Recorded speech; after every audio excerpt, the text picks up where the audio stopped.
t'aime, Bruxelles, je t'aime. Tu m'avais manqué, Bruxelles, je t'aime, Bruxelles, je t'aime. T'es ma préférée, Bruxelles, je t'aime, Bruxelles, je t'aime.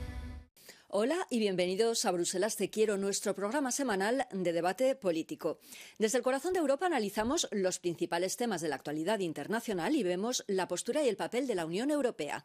Soy Ana Buil, gracias por estar ahí. Comenzamos.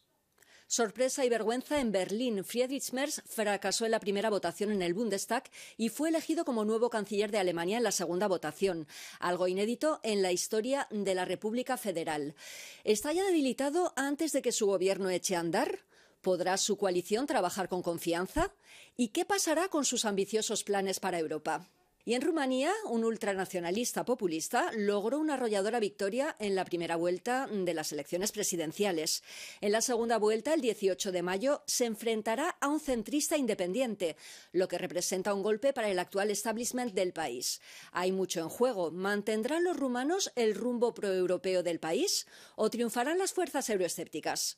A estas y otras preguntas trataremos de responder hoy aquí en Bruselas Te Quiero con nuestros invitados Emilio Ordiz, corresponsal del periódico 20 Minutos, Sandra Jabalera, periodista y fotógrafa freelance, y Aitor Hernández Morales, periodista en Político.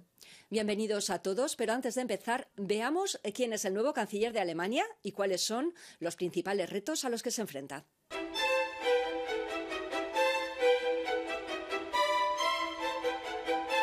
Friedrich Merz ha alcanzado por fin su tan ansiado objetivo político. Tras décadas de carrera intermitente, el líder de 69 años se ha convertido finalmente en el 10º canciller de la República Federal de Alemania.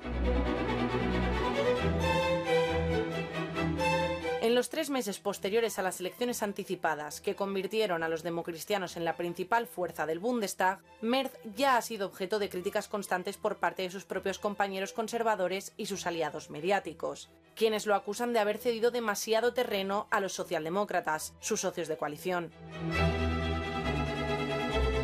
Y eso incluso antes de que llegara a la Cancillería.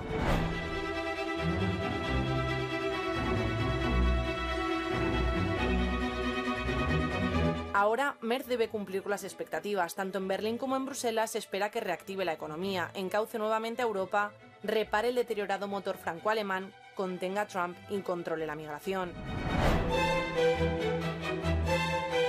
¿Logrará todo eso? ¿Dónde se encuentran los posibles peligros? Bueno, pues espera mucho del nuevo canciller alemán. Veremos de lo que es capaz. Hablemos primero de ese gran tropiezo al no ser elegido en primera votación en el Bundestag. Sin duda, un mal signo que muestra la fragilidad con la que empieza el nuevo gobierno. ¿Cómo lo ven, señor Ordiz? ¿Cómo lo ve usted? Bueno, yo creo que es el mejor ejemplo de que ya se han acabado los tiempos de Angela Merkel en Alemania. Esa ortodoxia, esa estabilidad. Hasta ahora Alemania era el paradigma de estabilidad. Merz empieza como parece que es la norma en el resto de Europa, con gobiernos que pueden ser endebles, con muchas dudas. Entonces creo que fue grave por ser histórico, por ser la primera vez que esto sucedía, pero también creo que es un poco algo a lo que nos estamos acostumbrando en Europa. Señora Jabalera, ¿qué opina usted? Yo creo que también es, como dice mi compañero, algo endémico que está ocurriendo cada vez más en Europa y en el mundo. Es una necesidad de pasar de algo tímido y pasivo a algo más fuerte, algo que llame más a, bueno, tras crisis económicas, la gente siente como una sensación de frustración, de tristeza, y este tipo de políticas y de políticos, porque al final son personas, son muy carismáticas porque vienen como a representar un salvador, como un poco como Trump, ¿no? Make America great again, pues make Germany great again. Vuelve a hacer como un salvador, y creo que respecto a Europa también se puede posicionar por esta actitud y este carisma que tiene como alguien que podría dar la diferencia. Señor Hernández Morales. Yo en el caso de Merz es interesante. El objetivo de Friedrich Merz era conseguir esta elección y decir desde el principio Germany is back, ha vuelto a Alemania. y ha vuelto a esa posición que tradicionalmente ha tenido en Europa como la economía más potente y también un poco el líder en sentido político. Y este tropiezo le desmonta un poco ese cuento que quería, ese perfil que quería dar desde el principio. Sé que seguidamente ha viajado a Francia y se ha sacado la foto con Macron. Macron ha dicho, qué bien, tengo aquí un partner, pero también Macron está débil. Entonces creo que sí es un poco representativo de lo que está pasando en Europa ahora mismo. Los líderes tradicionales son muy débiles, incluso en sus propios países. En el caso de Merz está clarísimo que su coalición es muy frágil y está construida sobre unas bases inestables. Tiene un partido propio que está muy cabreado con él y simultáneamente los socios del SPD también no se fían de él. Por tanto, lo tiene muy difícil y eso es un problema tremendo para nosotros aquí en Bruselas y dentro del resto de la Unión Europea, porque quiere decir que lo que esperábamos que volviese a ser el pilar de la Unión Europea no es un pilar muy firme. Según nuestra corresponsal en Berlín, el rescate de Merz en esa segunda votación no fue gratuito. Se rumorean dos cosas en esos momentos: la búsqueda de una prohibición de la AfD, que habrían llegado a ese acuerdo, de la que hablaremos más tarde, y la no aplicación de un giro migratorio contundente. Estas dos cosas significarían que Merz no podrá cumplir con sus promesas, porque esas son algunas de sus promesas. Le dejan en una posición muy complicada y de hecho el problema de Merz es que casi desde el momento que tuvimos los resultados de las elecciones, él ha tenido que empezar a cambiar posiciones fundamentales. Uno de los motivos por los cuales se sospecha que puede haber perdido esa primera votación es que se piensa que algunos miembros del CDU se rebelaron en el momento que él dijo, por ejemplo, que ya no iba a ser tan fiel al tema presupuestario. Por tanto, con cada acuerdo que él haga, con cada acuerdo pragmático que él va a tener que hacer, también va debilitando esa coalición sobre la que se asienta su poder. Y tengamos claro que Alemania no es España, o sea, Merz no es Pedro Sánchez, no es una cosa aquí que él pueda escaparse con una serie de acuerdos pragmáticos puntuales y seguir perpetuándose en el poder. La mentalidad alemana no funciona así. Lo que yo creo que nos queda claro, no solo con la votación fallida, sino también con los giros que ha comentado Aitor que ha ido haciendo Merz, son dos cosas. La primera, que el SPD no quiere gobernar con esta CDU, lo hace porque no le queda otra, porque son los números que dan para evitar que Alternativa por Alemania suba al gobierno. Pero es que además Merz no es un líder preparado para gobernar con un partido como el SPD.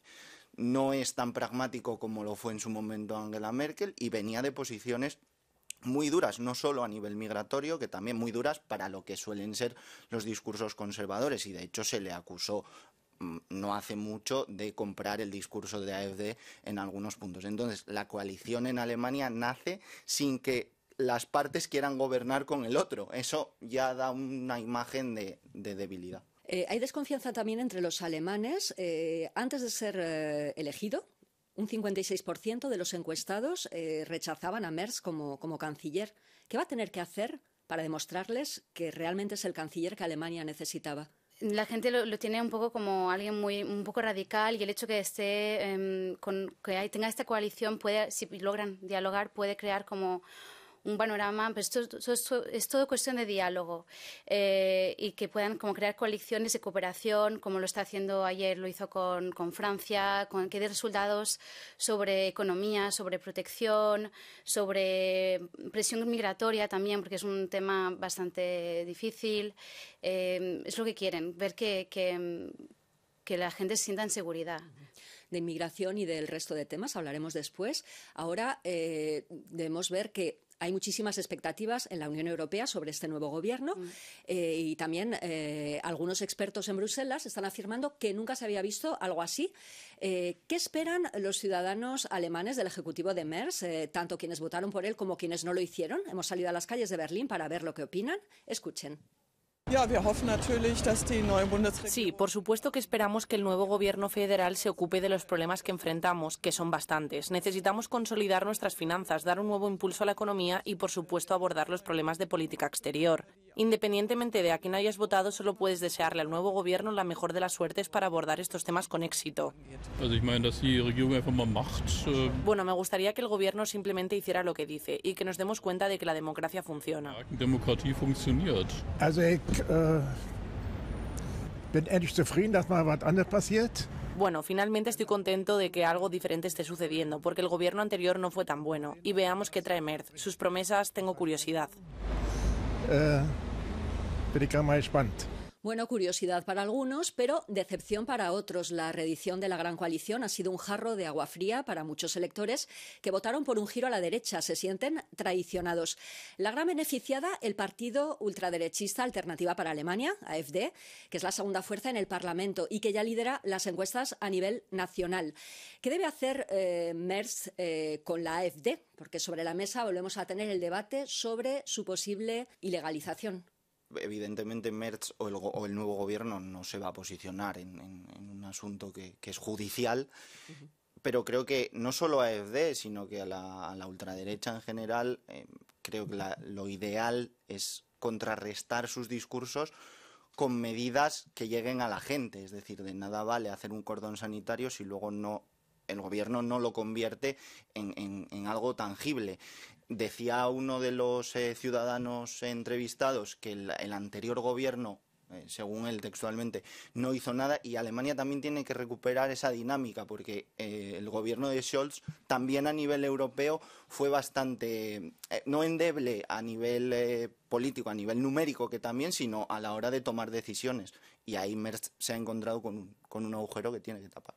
Hablemos ahora de esa visita a París esta semana, visita a París, también visita a Varsovia de Merz. París ha acogido bien el compromiso de Berlín de reforzar el gasto en defensa, también la postura más desafiante del canciller alemán frente a Trump para lograr una mayor autonomía europea, que es lo que ambos quieren. Sin embargo, discrepan en un tema clave para la UE, que es el acuerdo con Mercosur. Merz insiste en que debe entrar rápidamente en vigor y Macron se sigue resistiendo. ¿Cómo van a lograr reforzar ese eje franco-alemán cuando no se ponen de acuerdo en un tema tan fundamental para la Unión Europea? Yo me mojo con el tema.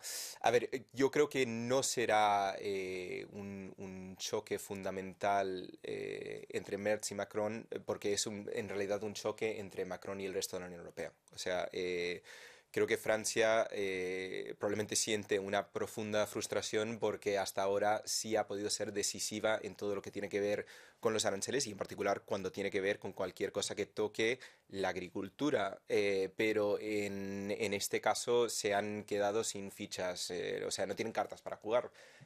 Y eso es claro desde la visita de von der Leyen hace unos meses, el año pasado, un poco para formalizar esto. O sea, creo que el problema que tiene ahora mismo Francia es tiene un gobierno claramente débil, un gobierno que ya no tiene el peso que tuvo en Bruselas, y es verdad que especialmente una vez que salimos de los Big Five, hay muchos países que llevan años un poco resintiendo ese poder francés y sí es verdad que se escucha aquí mucho cierto gusto en poder decirle a los franceses, oye, pues os quedáis sin lo que queríais por una vez. Por tanto, yo no lo veo como un choque fundamental entre Berlín y París. Creo que es un problema de París contra todas las otras capitales. Hablando de la ofensiva arancelaria de Trump, es uno de los grandes retos para este nuevo gobierno alemán. Siendo un país exportador y en plena recesión económica, recordemos que cerró 2024 con recesión por segundo año consecutivo, Berlín apuesta por una desescalada en esta guerra comercial. ¿Usted opina que esa es la apuesta ganadora? Sí, yo creo que sí. En una guerra económica todos pierden. O sea, estamos en un mundo interconectados. Dependemos muchísimo de Europa del exterior, ya sea Estados Unidos, como China, como Rusia a nivel energético, que es una de las razones también por las que hay que volverse autónomo. Y creo que sí, que habría que llegar a un acuerdo que nos corresponde a todos.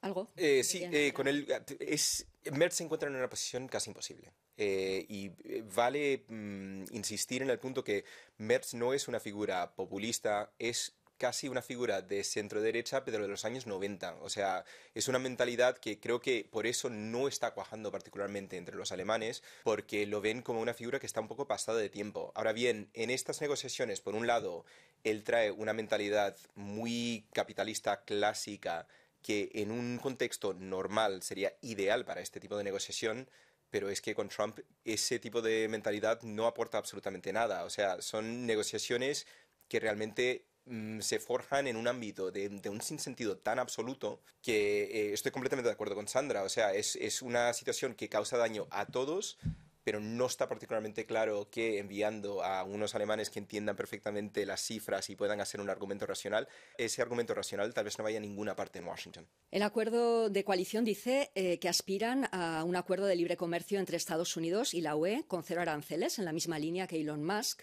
¿Creen que será capaz Merz de resucitar la Asociación Transatlántica para el Comercio y la Inversión que había congelado Trump en 2017? No solo cojo el testigo de Sandra y de Aitor, no solo es que no vaya a ser Merz capaz de hacerlo, es que creo que no va a ser capaz nadie. O sea, estamos en un mandato de Trump, y esto es importante entenderlo, el mandato de Trump en general, pero respecto a la Unión Europea, no es el primero. No es igual que el primer mandato, no estamos ni en el mismo tono, ni en las mismas medidas, ni con el mismo equipo en Estados Unidos, ni en la misma situación en la Unión Europea. Y, como decía Hitor, es todo tan imposible de entender que jugar en esa misma liga todos pierden porque nadie sabe realmente cómo es el balón con el que se juega. Entonces, yo ahí veo pocos avances, o sea, veo poco recorrido para resolver la guerra comercial. Puede haber pausas, puede haber acuerdos puntuales, puede haber, pues bueno, que se pospongan medidas, pero no veo una solución firme a largo plazo. Intentar pararle los pies a Trump en su ofensiva arancelaria es uno de los grandes retos a los que se enfrenta Merz. ¿Cuál debería ser la estrategia comercial de Alemania? Se lo hemos preguntado a Guntram Wolf, experto del Centro de Reflexión Bruegel en Bruselas, y esto es lo que nos ha dicho. I think 3 things are central. First, Germany needs to really stand behind the European. Creo que hay 3 puntos fundamentales. Primero, Alemania debe respaldar firmemente a la Unión Europea y dejar claro que es la Unión Europea quien negocia los acuerdos comerciales, no Alemania ni ningún otro país a nivel individual. En segundo lugar, Alemania debe impulsar a Europa a alcanzar más acuerdos comerciales y a firmarlos con terceros países, como Mercosur, las economías asiáticas y otras economías emergentes. Y por último, pero no menos importante, Alemania debería apoyar nuevamente a través de la Unión Europea el sistema multilateral de comercio.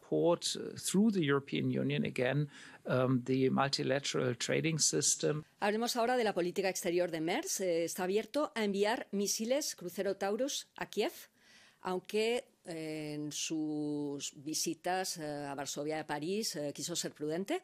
¿Cuáles creen que serían las consecuencias de este envío? Porque Moscú ha advertido de que un ataque de Ucrania con dichos misiles sería considerado como una participación directa de Berlín en el conflicto. ¿Qué opina? Es una escalada, o sería una escalada significativa. Es verdad que Merz ha sido tajante con el tema de Rusia y siempre ha mostrado su apoyo a Ucrania, por tanto tampoco sorprende particularmente esta posición. Pero me sorprendería mucho que Alemania dé ese paso sin tener un apoyo bastante amplio entre los otros países europeos. Por tanto, veremos a ver lo que pasa. Pero yo me lo tomaría con calma porque creo que todo el mundo sí es consciente de el nivel al que ha llegado esta tensión. Tras pasar la línea roja que había marcado su predecesor, Olaf Scholz. Sí, además hay que tener en cuenta también el contexto actual respecto a Ucrania. Venimos de un tiempo en el que, por ejemplo, ha sido imposible sacar adelante un paquete de ayuda militar conjunto en la Unión Europea. No tendría sentido que ya ahora, después de más de 2 años de más de 3 años de conflicto, los países europeos empiecen a ir por libre. Y especialmente en un momento en el que Estados Unidos se está retirando. Además, cuando precisamente el apoyo europeo se supone que tendría que no compensar al 100%, pero sí tratar de equilibrar un poco la ausencia de respaldo por parte de Estados Unidos. Creo que respecto a Ucrania las cosas se van a mover bastante poco en los próximos meses, no solo en Alemania, que creo que tiene otras prioridades más urgentes a nivel interno, sino también en la esfera europea. Yo creo que es más bien una forma de hacer un llamado de atención y de crear como una cooperación también con los países del este, con Polonia, Hungría y demás. Yo creo que es más por eso que propone. Sí, quizá tenga que ver más con, en términos discursivos, de decir, estoy con vosotros, compro el esquema mental que tiene Polonia, Estonia, Letonia, etcétera, que con algo puramente material de enviar material militar a corto plazo. Hablemos ahora de economía, como usted bien decía, Make Germany Great Again, el mismo lema de Donald Trump. Alemania ha pasado de ser la locomotora de Europa a estar en el vagón de cola de las grandes economías europeas y cerró en recesión 2024, como decíamos. ¿Creen que será capaz de reflotar la economía? Otro de sus grandes retos.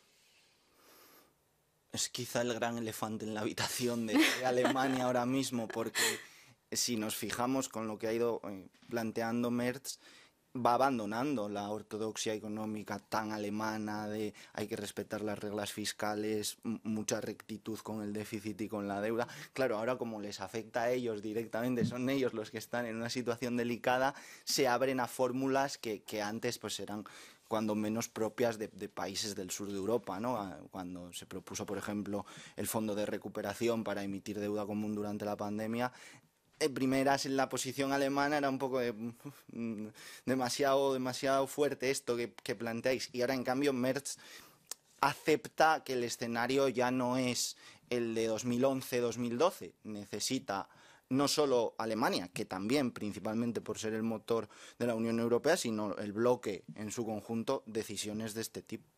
¿Lo ve de la misma manera, señor? Completamente. O sea, creo que la misión que tiene Merz, insisto, es casi imposible. Entonces, el problema es que cualquier medida que él intente ejecutar ahora mismo en Alemania va a causar el cabreo, el descontento popular que luego está agitando a la extrema derecha. Entonces, cualquier paso que tome, al final le va a poner en una posición incluso más delicada si al final tienen que celebrar nuevas elecciones. Es imposible. Es una situación realmente imposible. Bueno, pues muchas gracias. Cerramos aquí este capítulo. Vamos a hacer una breve pausa, pero no se vayan. Volvemos enseguida. Y a la vuelta hablaremos de Rumanía, de cómo el candidato ultraderechista y euroescéptico ha arrasado en la primera vuelta de las presidenciales. Hasta ahora.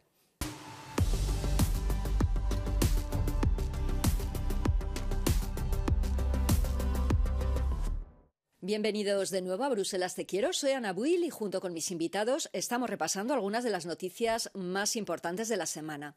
Y una de ellas es que el ultraderechista euroescéptico Gjorge Simion ha ganado la primera vuelta de la repetición de las elecciones presidenciales en Rumanía en una votación que se podría considerar una prueba del auge del nacionalismo al estilo Trump en la Unión Europea. Su rival en la segunda vuelta es el alcalde de Bucarest, Nicușor Dan, candidato independiente. Analistas políticos advierten de que una victoria de Simion podría aislar a Rumanía, erosionar la inversión privada y desestabilizar el flanco oriental de la OTAN. No parece un panorama muy halagüeño. ¿Creen que Simion va a ser el próximo presidente de Rumanía? ¿Tiene posibilidades reales o Dan será capaz de frenarlo?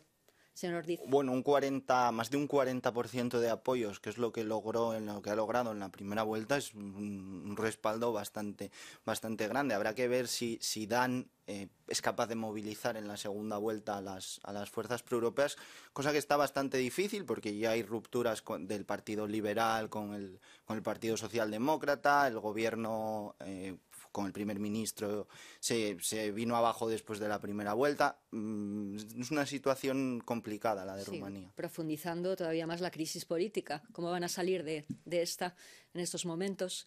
Una segunda vuelta muy complicada y con un gobierno maltrecho. Hay una habilidad, o sea, de hecho, con los ciberataques que han sufrido de Rusia, muestra la debilidad también que hay en Rumanía respecto al Estado. No hay que olvidar que es una democracia bastante nueva.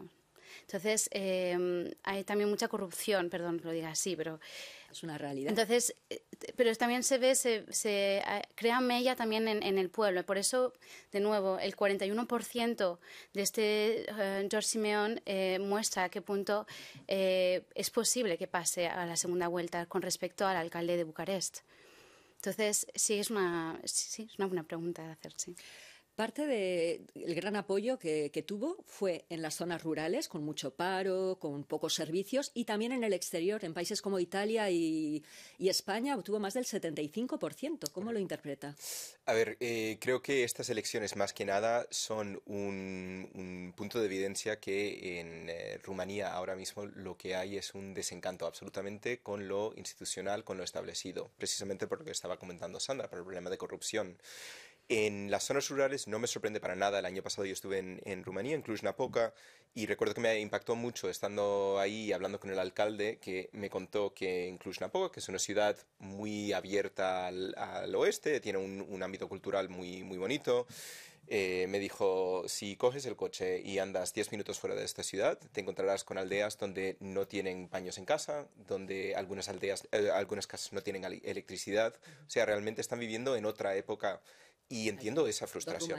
Hay dos Rumanías. Hay dos Rumanías. Y además hay que entender también el contexto de las elecciones. Es decir, es una repetición electoral porque una decisión judicial suspendió los primeros comicios. Y eso moviliza al sector de votantes que se siente perjudicado por esta decisión judicial. Calin Georgescu fue de hecho apartado de esta repetición electoral. ¿Quién aglutina el voto? Su sustituto, en este caso Simión. Entonces creo que es una mezcla, un cóctel un poco explosivo para Rumanía: descontento social, división rural, urbano, una democracia, como decía Sandra, joven, casos de corrupción.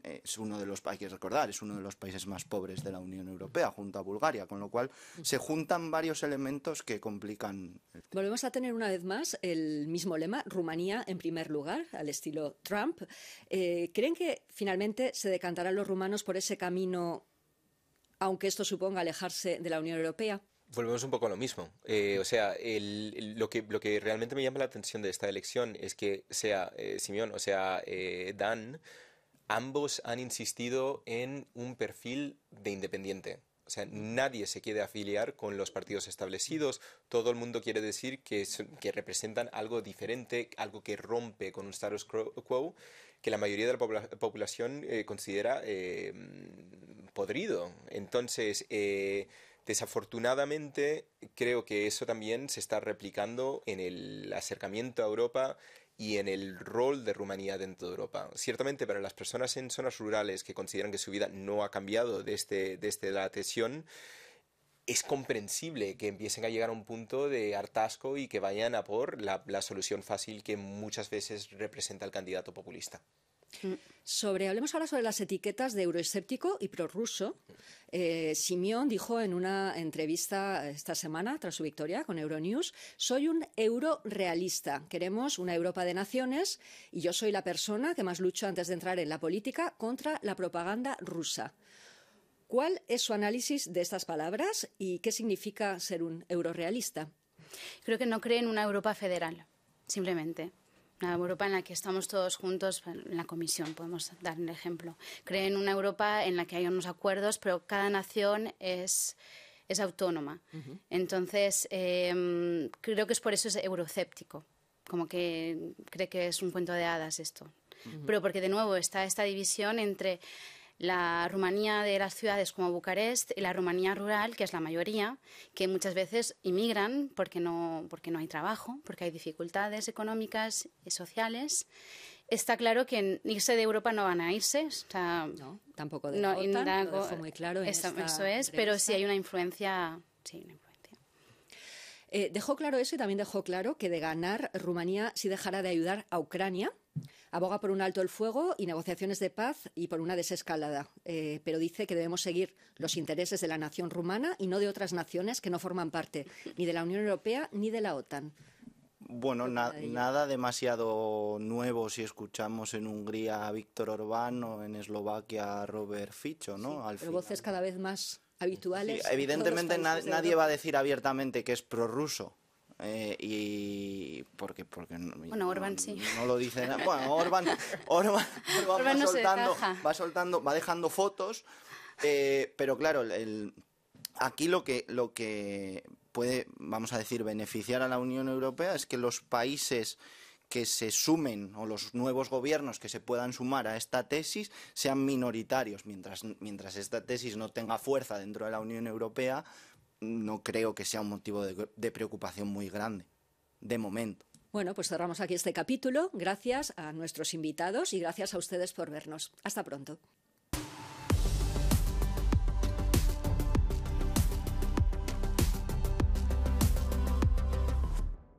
Hola y bienvenidos a Bruselas Te Quiero, nuestro debate político semanal en Euronews. Soy Ana Buil y me acompañan Emilio Ordiz, corresponsal del periódico 20 Minutos, Sandra Jabalera, periodista y fotógrafa freelance, y Aitor Hernández Morales, periodista en Político. De repente todo se quedó a oscuras y la vida se detuvo. La semana pasada España, Portugal, Andorra y zonas del sur de Francia sufrieron un apagón masivo.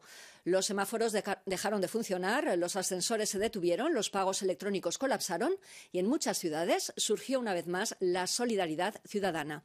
El apagón del 28 de abril probablemente fue provocado por problemas técnicos, aunque la causa exacta aún no está clara. ¿Cuál creen ustedes que es la hipótesis más probable, señor Ordiz? La verdad es que es difícil. Lo que hemos visto desde el día del apagón ha sido una acumulación de información, primero descartando un ciberataque, después no descartándolo del todo, el volumen de energías renovables. A mí lo único que me queda claro es que esto acaba siendo un problema europeo.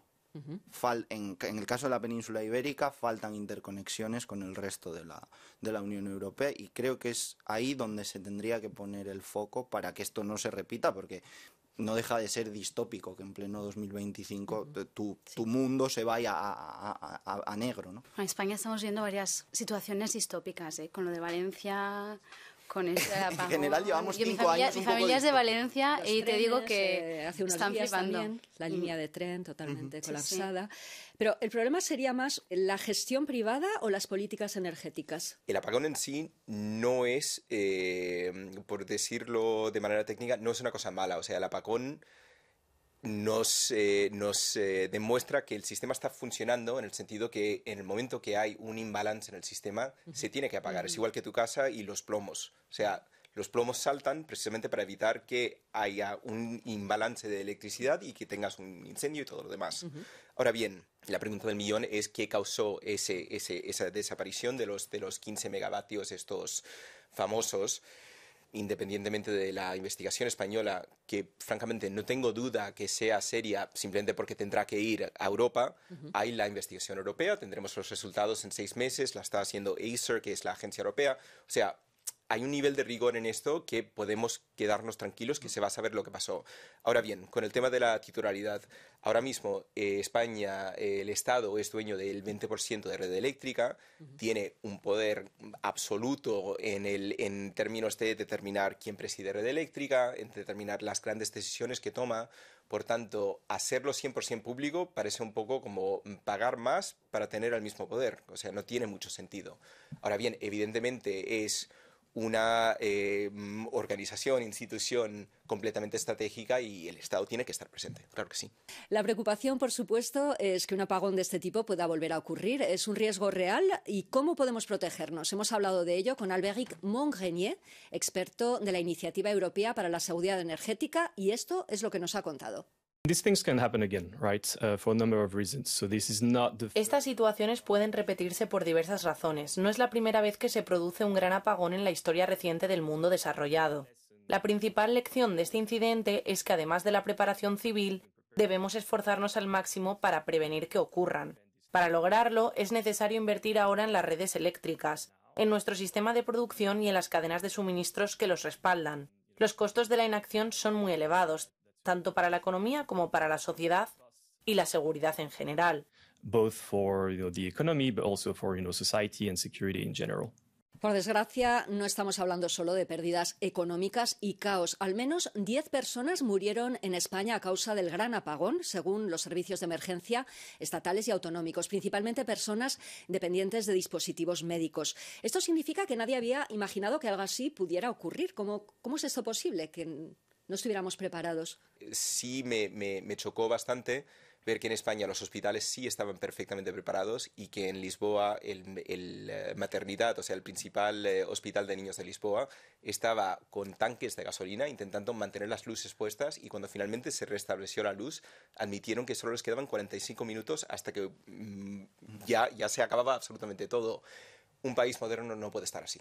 Por tanto, creo que sí es un wake-up call para todos, para asegurarse que por lo menos existan generadores en infraestructura absolutamente esencial. ¿Qué lecciones hemos aprendido y qué es lo más urgente ahora? Bueno, lo más urgente es saber qué provocó el apagón para que no vuelva a suceder, no solo en España, sino en otros países de la Unión Europea que, como ha dicho Aitor, pues están no solo quizá mejor preparados, sino mejor interconectados. Eso es algo que... Sí, respecto a la interconexión es algo que hablaba mucho von der Leyen para poder evitar este efecto. O sea, de hecho, el hecho de que España y Portugal sea una península solo se conecta hacia Francia. Entonces, esto tiene que haber una conexión mucho mejor hacia Francia. De hecho, la parte sur se quedó sin luz también. Y crear como una red de apoyo si esto volviera a pasar. O sea, de hecho, a nivel europeo sería importante que esto se volviera a estudiar y se volviera a poner sobre la mesa. Y efectivamente, que también como ciudadanos, al final es esto que podemos hacer nosotros como ciudadanos, pues estar preparados, tener siempre en casa una vela, una linterna, tener un kit de seguridad, bueno, algo como, a ver, porque luego yo he crecido en el campo, ¿no? Y es algo que se me ha aprendido, siempre en casa tengo velas y tengo una linterna, pero pensar que nunca se sabe lo que pueda pasar. El kit de seguridad. El famoso kit europeo. Claro, bueno, ya estamos. La que proponía la Unión Europea, ¿la tienen ya? Todo el mundo hizo muchas bromas con el vídeo de la comisaria sobre el kit de emergencia, y se ha dado la casualidad de que en un espacio muy corto de tiempo se ha demostrado que igual sí que había que tener la mochila en casa. Sí, sí. Muy bien. Hay intereses económicos y políticos y acusaciones cruzadas en toda esta historia. ¿Alguien está ocultando información o no se han hecho las cosas correctamente? Yo aquí a nivel técnico sé que para los periodistas es la peor cosa del mundo, pero lo que creo que es importante es tener calma. Estas investigaciones toman su tiempo. Hubo un apagón muy famoso en 2003 en Italia, que el país entero estuvo sin luz durante 12 horas. Se tardó casi un año en tener esa investigación, pero eso luego fue fundamental para formalizar la nueva legislación de redes de la Unión Europea. Y como dijo la Comisión el otro día, llevamos desde 2013 sin un apagón a esta escala. La única cosa que sí es clave es que se tiene que invertir en la red eléctrica, como decía vuestro experto, y hay partes de Europa donde todavía están utilizando infraestructura de los años 30. Sí. Claro. Es un tema súper unsexy, pero requiere esa inversión porque al final pasa lo que pasa. Quedan muchas cosas en el tintero, pero no tenemos más tiempo. Hasta aquí nuestra edición de esta semana en español. Muchísimas gracias a nuestros invitados por estar aquí y muchas gracias a todos ustedes por vernos. Si quieren ponerse en contacto con nosotros, pueden escribir un correo electrónico a bruselastequiero@euronews.com o contactarnos a través de redes sociales. Hasta pronto en Euronews. Feliz semana.